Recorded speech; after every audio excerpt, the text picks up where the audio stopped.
বর্ষার মরশুম যেন চুরি করার মহা একটা ফাঁদ। এই বর্ষার সময় বৃষ্টি হলে খুব সহজেই যেন চুরি করতে পারে চোর বা দুষ্কৃতীরা। কেন বলছি তাহলে শুনুন। ছাতা হাতে একজন যুবক এসেছিল একটি হোটেলে। দোকানে থাকা ব্যক্তিকে বলেছিলেন, ছাতাটি আমি রেখে যাচ্ছি, একটু পরে এসেই নিয়ে যাব। এদিকে দুপুরের সময় খাওয়া দাওয়া করে দোকানের কর্মী বা মালিক ঘুমিয়ে পড়লে সেই সুযোগেই পুনরায় ওই যুবক দোকানে এসে ক্যাশ বাক্স খুলে কয়েক হাজার টাকা এবং মোবাইল নিয়ে চম্পট দেয়। এমনই ঘটনা ঘটেছে হুগলির ব্যান্ডেল চার্চের সামনের একটি হোটেলে। গত বুধবার দুপুর নাগাদ ওই হোটেলে একজন যুবক এসে দোকান মালিক গণেশকে জিজ্ঞাসা করেন, তুই এখানে কাজ করিস? গণেশও মজার ছলে বলেছিলেন হ্যাঁ, তিনি এই দোকানে কাজ করেন। তারপর ওই যুবক একটি ব্যাগ আর একটি ছাতা রেখে যান। যাওয়ার আগে বলে যান তিনি পরে এসে নিয়ে যাবেন। এরপরই বিকেল নাগাদ হোটেলে যখন ক্রেতাদের কোনো ভিড় ছিল না, গণেশ একটু ঘুমিয়ে পড়েছিলেন। সেই সুযোগে ওই যুবক পুনরায় হোটেলে এসে 2000 টাকা এবং চার্জে বসানো মোবাইল নিয়ে চম্পট দেয়। গণেশ ঘুম থেকে উঠেই মোবাইল না খুঁজে দোকানে থাকা সিসিটিভি ফুটেজ চেক করতে সমস্ত বিষয় স্পষ্ট হয়ে যায়। তিনি দেখেন যে যুবক তার দোকানে ছাতা রেখে গিয়েছিলেন, তিনি এসে সবকিছু চুরি করেছেন।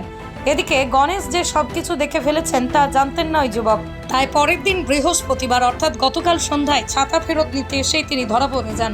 তারপরে টাকা এবং মোবাইল উদ্ধার হয়। এদিকে এই ঘটনা এলাকায় চাঞ্চল্য ছড়িয়েছে। বৃষ্টির সময় ছাতা রেখে যাওয়া যে আসলে চুরির একটা ফন্দি তা কেউই বুঝে উঠতে পারেনি। হয়েছিল হচ্ছে তোমার দুপুর 2টো নাগাদ। তো একটা লোক আসে, তো 3টে ছাতা নিয়ে আসে। তো গণেশ দাকে বলে, কিরে তুই এখানে কাজ করছিস? গণেশ দা আর কি মাধ্যমে বলছে, হ্যাঁ এখানেই কাজ করি আমি। তারপরে বললো ঠিক আছে, ছাতার ব্যাগটা রাখ। তারপরে ছাতার ব্যাগটা সে রাখে। তারপরে আমরা 3টের মধ্যে ডিউটি করি আমরা, তারপরে চলে যাই যে যার।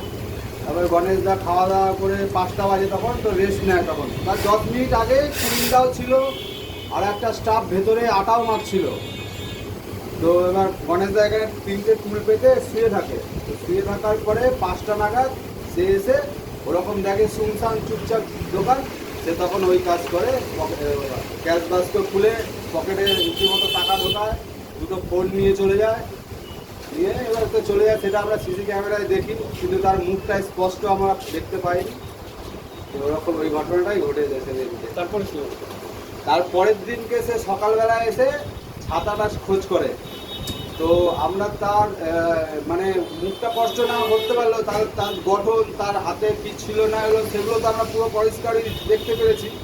তো তাকে ধরে আমরা ভেতরে ঢোকাই, ঢুকিয়ে জিজ্ঞেস করা হয়। অমিত দাকে ডাকা হয়, দিয়ে তাকে তার কাছ থেকে ওনার সাথে কথা বলা হয়, জিজ্ঞাসা করা হয়। বললো, সে স্বীকার করে যে হ্যাঁ আমি। কত টাকা নিয়েছিল? কত টাকা সেটা তো আর বলছে না গো। সে তাকে জিজ্ঞেস করার পরে বললো, কী করেছিস টাকাগুলো? সে বলছে যে কালকে একটু এনজয় করেছি, মদ খেয়েছি, একটা 750 একাই খেয়েছি, বিরিয়ানি খেয়েছি, মিষ্টি খেয়েছি, এসব বললো। দিয়ে তারপর মোবাইলগুলো কোথায় রেখেছিস? বললো মোবাইলগুলো ঘরে রেখেছি। ঘরে রেখে কোথায়? তোর তাহলে বাবা মা আছে ঘরে? সব জিজ্ঞেস করা হয়। বাবা মাকে বল ফোনগুলো নিয়ে আসতে। বলছে না, এমন জায়গায় রেখেছি সেটা আমি ছাড়া কেউ বের করতে পারবে না। তারপর অমিত বললো ঠিক আছে। তো ওকে পুলিশের হাতে দিয়ে দেওয়া হলো। তারপরে ফোন টোনগুলো সব পাওয়া গেছে। নিয়ে যাওয়ার পর নিয়ে গেল? হ্যাঁ, পুলিশ নিয়ে গেল। পুলিশের হাতে দিয়ে দেওয়া হয়েছিল। তারপরে কি পাওয়া গেছে কিছু? হ্যাঁ, কি পাওয়া গেছে? ওই 2টো মোবাইল পাওয়া গেছে, আর মানে 1000 টাকার মতো পাওয়া গেছে। আপনার সেবায় 24 ঘন্টা 7 দিন, আপনার পাশে, আপনার কাছে। স্পন্দন health care.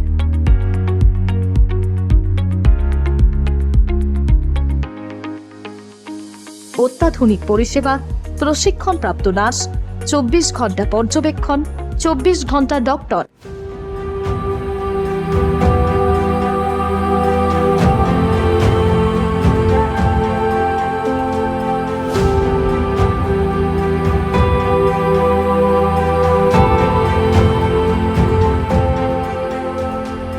AC, non AC cabin, ICU এবং এইচডিইউ, ডায়াগনস্টিক সেন্টার, ওষুধ দোকান, অভিজ্ঞ চিকিৎসক, ডায়ালিসিস, মাইক্রো সার্জারির মতো সমস্ত পরিষেবা এক ছাদের তলায়।